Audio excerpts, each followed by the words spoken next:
Welcome to Moving Iron with Casey Seymour and Greg Peterson, the podcast for anyone and everyone involved and interested in the business of ag equipment. If you want to understand what trends and market forces are impacting the price of your iron, you've come to the right place.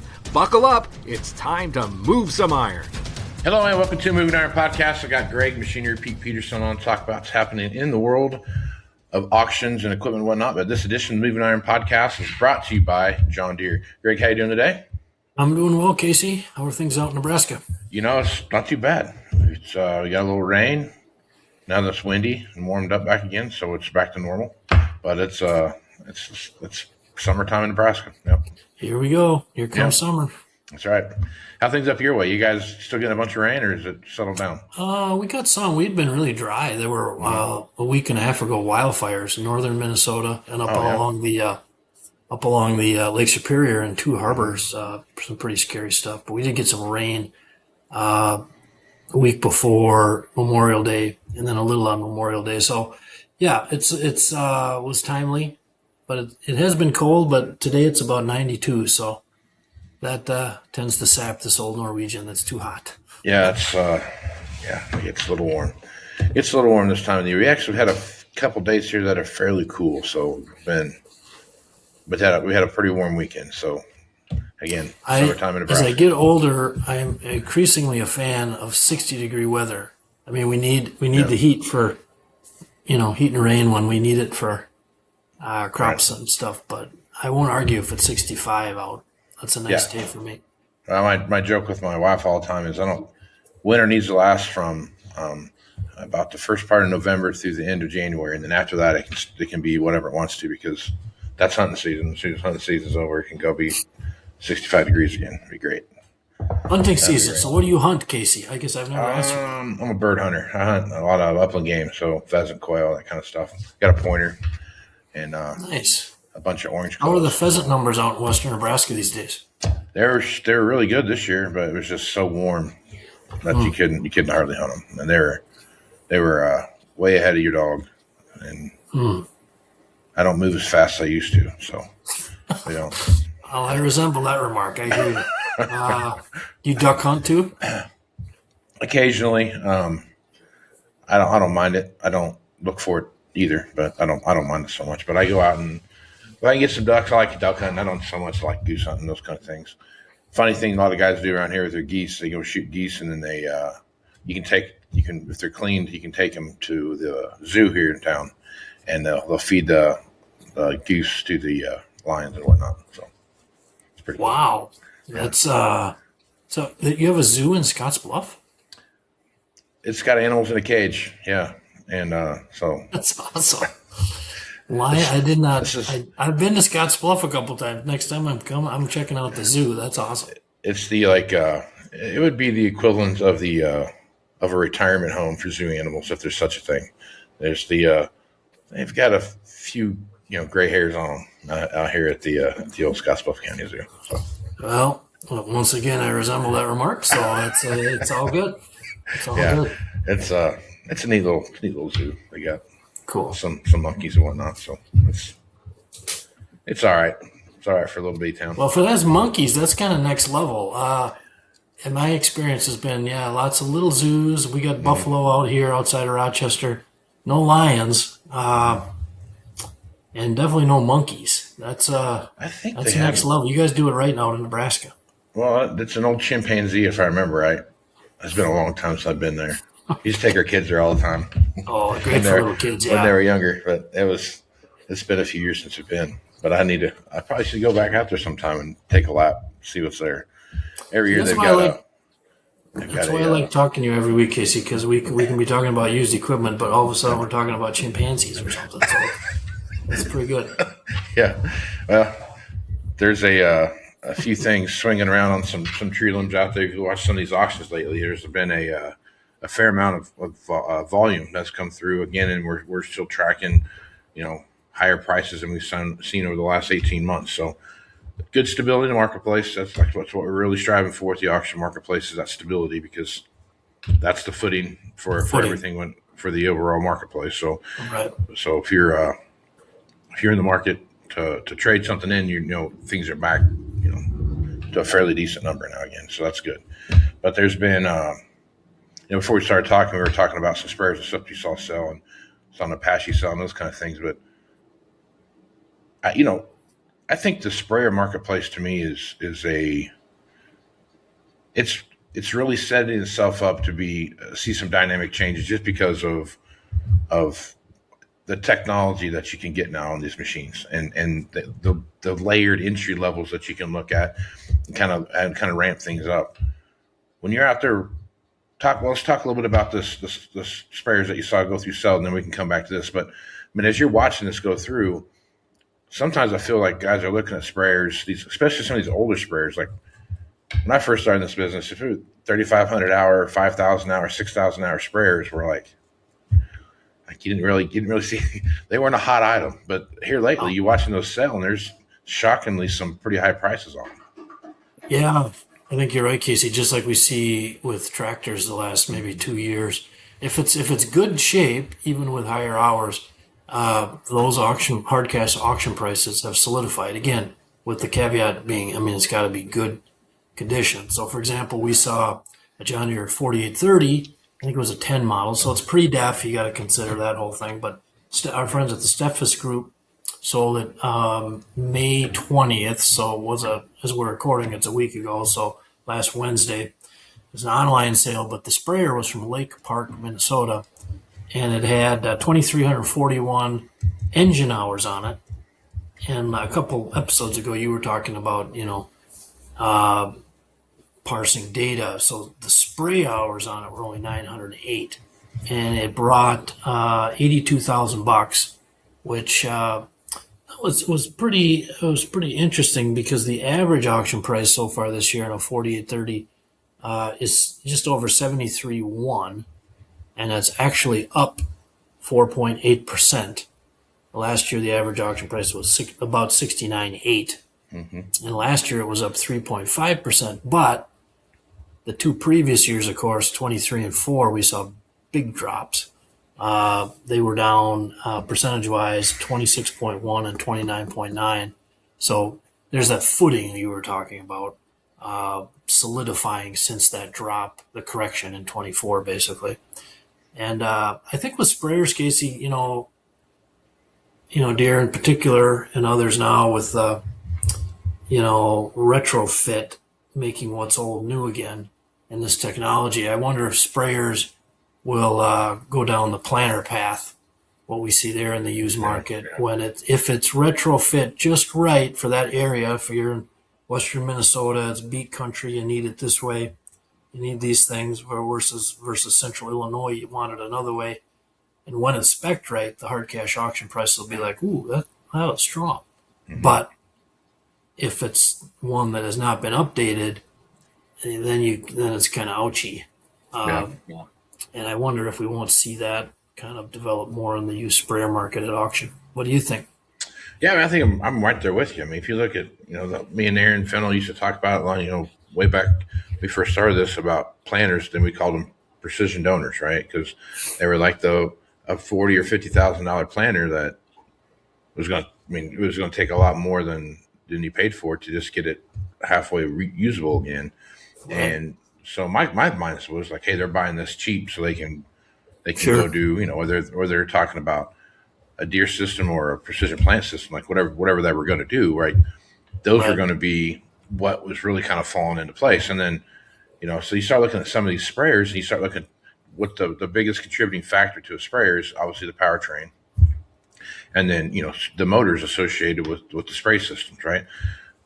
What kind of shape are they in and those kind of things, and, wheel motors and engines and hydrostats and those kind of things. And as long as that stuff's in pretty good shape, you can kind of start going through that. And the cool thing about the way the technology is like, I don't have to go buy a complete upgrade kit to make it work, right? I can buy a piece here, a piece there, a piece there, whatever. Same thing with planters, right? You can do the same thing. You kind of piece it together how you want to, and kind of build your foundational base of technology and then kind of slowly add to it as you need to. But I'm kind of wondering if some of these sprayers I've been watching, some of these really high-hour sprayers I've been watching go across the block, if that's maybe not some mindset that there's associated with those. Now, obviously, the year of the machine is going to play a huge role in what you can and can't do, right? Because like I think on a Deere system, like at 2018 is the oldest you can go back to where the entire portfolio can be applied to it. Anything new older than that, there's parts and stuff that you can go. I can go all the way back to like 2010 on some nozzles and those kind of things. But you kind of knowing where you're at, what you're doing. So I don't know. There's part of me that some advice I'd like to throw out to some folks would be like, man, take a hard look at that 2018 sprayer that's got 3,000, 4,000 hours on it. And, obviously you need to look it over and make sure it's in good shape. But you're opening the door up to, I don't need to go out and spend $600,000 or $800,000 on a new sprayer, right?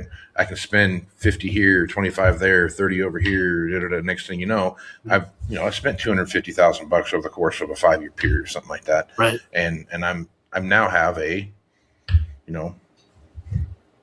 for all intents and purposes, I got the same stuff that's coming off the factory line. Yep. You're taking advantage of the latest technology. Mm-hmm. And like you say, you're being, what is perfect for the environment today. It's like, it's a big old check for a new one and a big commitment, but you can get the tech. Hats off to manufacturers for making, those components available back down the chain. So 2018, it's hard to believe, but that's, 8 years old now. Yeah.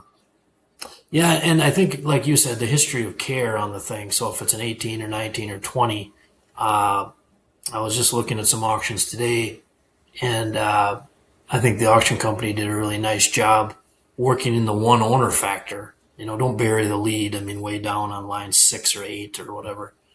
Put it right up front. And then, even on an older one like this 10 model that sold a week ago for, what was that, 82,000. Saying how many spray hours it had, 900 plus spray hours versus the 23 engine.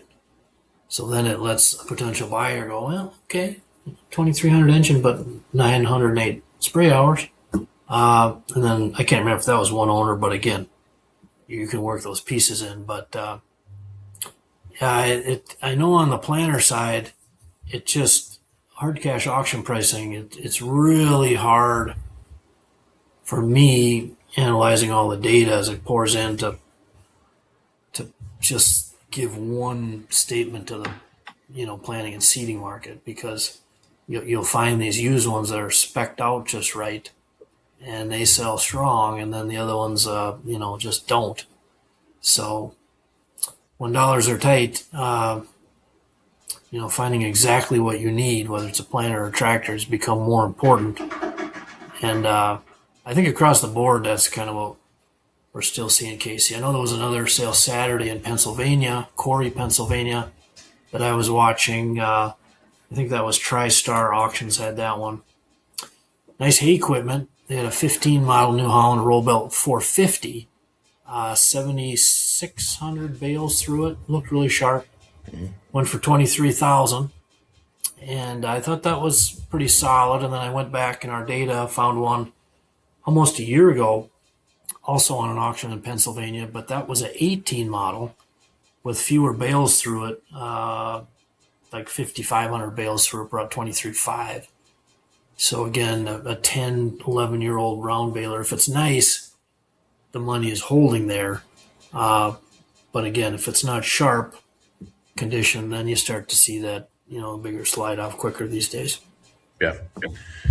There's a, it is amazing. You see that, like you talked about, you see that there's those hard stops in there, son, as you look at these different models as you're working your way through there, and knowing where those hard stops are at.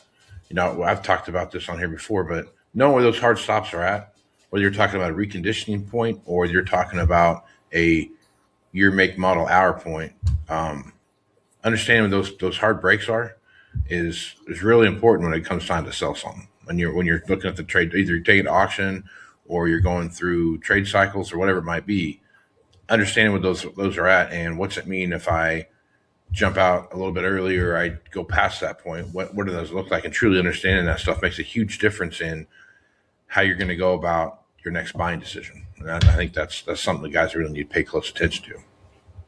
Yeah, for sure. And I know right around the corner here, we've got some auctions, kind of market setting type events. One I got my eye on is, as we're recording this, it's 2 days out. It's Friday, May 29th. Our friend Ed with Ed's Machinery in Memphis, Missouri. Ed's a great guy down there. Known him for years. I know you worked with him and talked to him, Casey, and a lot of very late model Sharp equipment and kind of a great mix.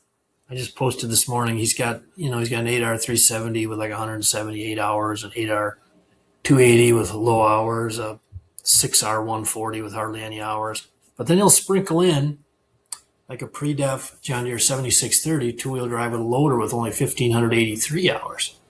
And if you like red, Ed on Friday has a 3688 International two-wheel drive with low hours, I think like 3,300 hours. So I'll be watching that to see how those numbers come in. A lot of combines on that sale too, late model combines. And for listeners, if you're starting to look ahead to harvest for your combine needs or thoughts, I just looked on our website, machinerypete.com, and you can search by just auction. And we had 167 combines coming up at auction, and 41 of them are 1 to 5 years old. Yeah. And then if you're in the class, I did note there were 10 class Lexions, and there's some really late model ones. I think Ed has one on Friday. Mm-hmm. So, it'll be interesting to see how the combine market kind of does here late spring into summer. Well, there they are, mocking you. See you next year, loser. That weedy area that's got you thinking, man, I hate that spot. Wish I'd sprayed better. Get the last laugh with a sprayer upgrade from John Deere. Precision upgrades that can increase your sprayer's performance, like ExactApply, advanced nozzles to give you more control at more speeds. It's just one of the many precision upgrades you'll find at johndeere.com. Now, let's see who's laughing. Looking for more accuracy, more productivity from your current planter? Let's get exact with precision upgrades from John Deere. Start with Exact Emerge and get accurate singulation and spacing at 10 miles per hour. Or choose Exact Shot to promote early root growth and cut fertilizer costs. And with Furrow Vision, save time by verifying seed depth right from your cab. Visit johndeere.com/planter upgrades and see why nothing runs like a Deere. Yeah. That is interesting to watch the combine space, now that you bring that up, because you saw a little perk up here at the end of 25 going into 26, really leveled off and kind of actually dipped, Yep. It feels like it's leveled out and it's maybe kind of starting to creep up just a little bit, but combines are such a 4-letter word in the equipment space anyway. I mean, just where that dip kind of came in and now you're starting to see it level back out. 4-letter word. So you mean good, nice? No, the other other kind of 4-letter words. The other kind of 4-letter words. Okay, yeah. just checking. Yeah, so it's to watch them dip and then come back out of that. To me, it shows a couple of things. One is there's still a lot of 1 and 2 year old equipment on the marketplace, right? That stuff's still there. But what the market's still starving for is that 3 to 5 year old, well, basically 5 to 10 year old stuff, right? And really on a combine, you would kind of back that up a little bit. That 3 to 7 year old stuff is really what that really sweet spot in the combine market is. And watching that get depleted, just like everything else has gotten depleted in that whole range. Right. I think that's kind of brought that kind of shoestringed up the rest of the market with it when that dip in supply started to come and started to really be evident. You started seeing the lift. It kind of lifted up everything around it as far as, if there's not a 3 to 5 year old something, maybe I need to start looking at if I can afford that 2 year old something, or maybe I need to start looking at a 7 or 10 year old something, what's that mix look like and how do things come into play? Or another thing I've seen a lot of too, and this is where you watch how a lot of the stuff that takes place and transpires. The guys that have the 3 to 5 year old stuff, that sweet spot stuff, you're starting to see them show up with taking stuff to auction or for sale by owner, or those kind of things. You're starting to see some of that stuff, those kind of situations pop into there as well. So it's a dynamic marketplace, but all of that's kind of softly brought up the combines market from where it was earlier this year. think you're right, Casey. It's just that little solidification, I guess you could say. One thing, when you go into our website, machinerypete.com, and you punch up like an S770 or whatever, an 8250 on the red side, there's an application in there where you can crunch an average and you can zero it down by model year, hour range, whatever. Yeah. And I mean, there was some pretty severe adjustments there. But again, I think, like you said, the supply issue starting to tighten across the board is sort of kind of brought in a little bit of a floor level to that. And historically, doing this for 36 plus years, this time frame from like late May through summer, I think you could look at it from afar and say, well, it would not be a great time to buy a combine, right? Whatever. But actually, it's like the perfect time to be an aggressive buyer. Because, we've come out of the busy planting, at least upper Midwest, and dealers, if they're making adjustments, got some offers on some inventory. But I always thought that mindset-wise, farmers were just kind of in a holding mode. Kind of, especially late May, June, might be too wet, too dry. We don't know how things are going to come out. It just didn't lend itself to an aggressive, I got X amount of dollars, it was just kind of wait and see mode. And so when others are pulling back or waiting, our data used to show a quite noticeable dip, kind of that April, May, through August. Yep. And even on harvest equipment. Yep. And so, like the sale Ed has on Friday and down in Memphis, Missouri, with all those late model combines and tractors. But again, hard cash, that'll be real interesting to see how they hold up. And we'll try to pump those right into our website so you can compare, to other ones that just sold, to give you, that feel that we all want, when you're buying, selling, or trading. Yeah. Yeah, I think that's you made a good point there. I mean, that's one of the things that you can really watch how these things flow out. I mean, we're kind of at the point now, especially if you're looking for something like we just talked about, right? That's in the middle, right? It's not, the stuff in the middle it's not so expensive that people can't afford it, but it's not so used up that they're walking into a giant problem. So it's kind of like right there in the middle where it's good, kind of bang for your buck, right? And watching this stuff come through, when you watch these auction stuff, you see the level of equipment coming from that. Now, some of that stuff is coming from all different kinds of places, right? You got the forced retirement sales, you got these different things, the bad side of ag and farming and stuff like that. But a lot of stuff too is just like, hey, I've got an extra tractor. My dad and mom ran this farm with 4 tractors, and I've got 7. Do I really need the others? Do I really need these 3 tractors, right? Like, that's the kind of stuff that I think a lot of folks are stopping and taking a look at now, going like, what do I really need to have to operate? And I think you're starting to see some of that spill over into the auction space. Right. What's your take, Casey, on the fact that we've talked for quite a while now here about the tightening of the raw inventory, and particularly on the grain side, from a farmer mindset, we know, basically it's, stretching the life of my equipment line, stretching the dollars, being very careful, super understandable. But, again, this is stretched out for quite a while. Do you foresee the back half of 26, that farmer mindset? I mean, when are we going to get to the point where it's like, okay, even if I don't want to, I kind of need to look at a new, whether it's in the used market, whatever, I got to get a new planter, a new used combine or something, because I just need to, because it's been a while. Yeah. Do you think we're tiptoeing closer to that, or what's your gut tell you there? Well, I think we are. I think we're there. I mean, the pent-up demand for equipment is there. I mean, you can tell by the volume at auction, right? I mean, that's a pretty good indicator. If there was no real demand for equipment, then we wouldn't see the number of bids that we've seen at auctions or the dollars associated with that stuff either. So that's a good indicator.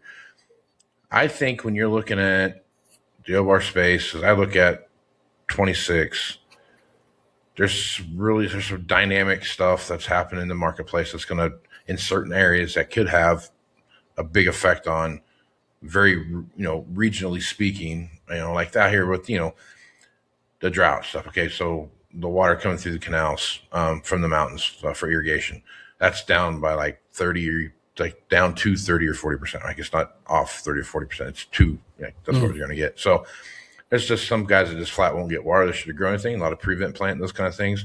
I'm not familiar enough with how the prevent plant stuff works, but from what I understand, there's a bit of a silver lining there, right? So that could have an effect on what's going on in the marketplace. But I think if you look at what it is right now, getting stuff planted, and how everyone likes to jump up and down about the planting progress report, and it goes from being 5% planted to 65% planted in a weekend.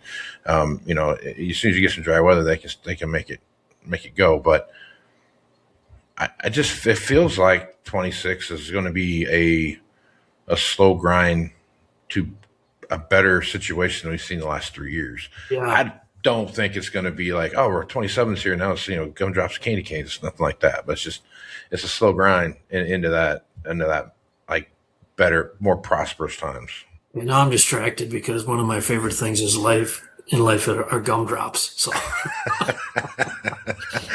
I am with you though, Casey. It's I've had some Wall Street calls, and of course they're trying to look through the crystal ball, saying when will new sales begin to finally jump? And that's sort of what I was getting at. Is we've stretched this period out, and it looks like 26 won't be a great gumdrop situation, rainbows and gumdrops for new sales. I started to spitball and just sort of wonder if we go another year and a half, if we're out to the end of 27 and commodity prices are still the same. I mean, I know people went into this downturn with basically a lot of iron and a lot of late model iron, which made this belt tightening easier. Right. But you give it another year and a half, with the way manufacturers have pinched in, which and they've never done it to this level before, just turned off the spigot. So, and we're already seeing the used funnel tighten. It'll just be real interesting to see how this all plays out. That's my one caution. If farmers are listening to this for your long-term planning, whether it's combines, like I say, maybe this summer is a good time to be aggressive because get this uncertainty. But you do have to be really aware of the macro forces here, the tightening overall of that late model used inventory, and the fact that manufacturers, the spigot is off. Yeah. So, you're okay now, but a year and a half from now, what you don't want to have happen is you get into that spot, whether it's your sprayer, your planter, your tractor, whatever, and it's like, okay, now I'm going to do something. But now's the moment everyone else decides at the same time. Right. Into a tight market. And then, then guess what Machinery Pete's going to be writing about? Sky high record auction prices, even when dollars are tight. So, yeah. So I'm in a similar boat with you on that. What I think though is going to continue to feed this situation that we're in is, in order to get used equipment, you got to sell new equipment, right? And you got to bring in a trade. And I don't see the numbers out there that are convincing me that we're going to go back to selling. Oh, we're going to go out and sell 10,000 new whatever combines or whatever the number, whatever it is, right? I just don't see that happening. And this is that new normal you've been talking about for quite a while. Yeah, and it's going to be now. You're still going to have your annual roll guys and those kind of things, but those numbers have really contracted way down. If you go back out and talk to dealers and stuff like that, like how many actual guys are doing a yearly roll with right now, I bet it's 25% of what it was, if it's even that much. By design, right? Yeah, they wanted to pinch that down. Yeah, that crunch that down. That does bring up an interesting. We talked last week about this upshoot 19.5% jump in the number of machinery auctions through early May this year. And like you said before, it's all across the spectrum. There's bankruptcies, unfortunately, but there are an increasing amount of auction events, which we need new verbiage for. And it's either just a downsizing of your equipment line, which tends to be some pretty late model stuff, or at the top end, this has gone on far enough where we're seeing, a lot of, God bless them, farmers, 75 years old and up, just deciding now is the time I'm going to stop the equity drain. And when I started doing this 36 years ago, when I would see an 80-year-old farmer have a retirement sale, there was not a lot of big late model equipment for the most part on those sales. Right. And that is very common now. Right. You'll have an 80-year-old farmer and he's got 3, 4, bought stuff back in 22 and 3. Mm-hmm. And here you got a low-hour skid steer and a combine. And it's like, well, how old is this dude? He's like 82. Mm-hmm. But that's a function of what we came through the past 2.5 decades with tax policy, Section 179 and the rules and the whole thing. So, but we are into that new normal you've talked about. And I just think the farther we tiptoe down into this new normal, there might be some unforeseen things happen, which the canary in the coal mine as always will be like Ed's sale on Friday. Okay, what did that 23 model X9 1000 with 350 engine out, what did it bring? What did someone write a check for? And is that up? Is that down? We'll see. Yeah, and that's the with that new normal, and you start looking at the amount of new equipment that 1 and 2 year old stuff that's going to make its way back to the marketplace.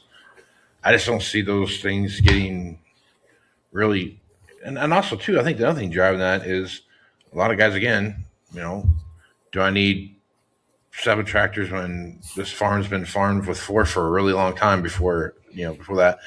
And the other side of that too is, how often do I really need to trade? Right? How often do I really need to trade my tractor? Right?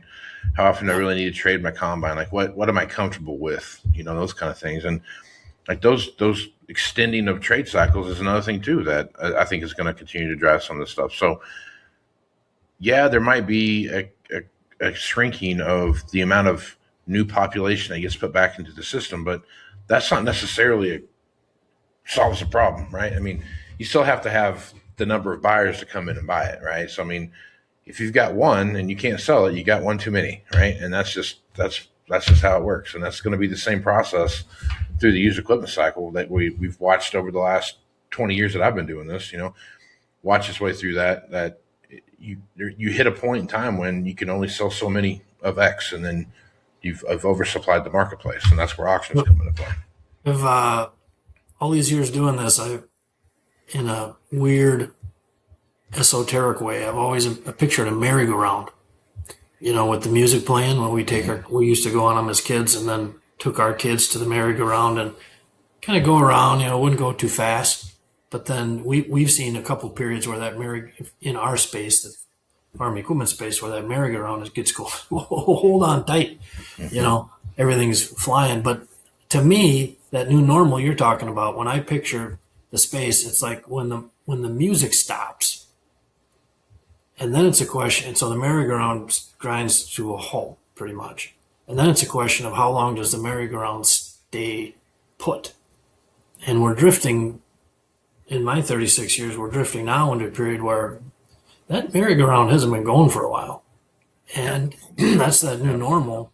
And that's where it's so dangerous for our great farm listeners who have decades and generations and centuries of built up knowledge on the farm of how they handle their equipment and the full cash flow.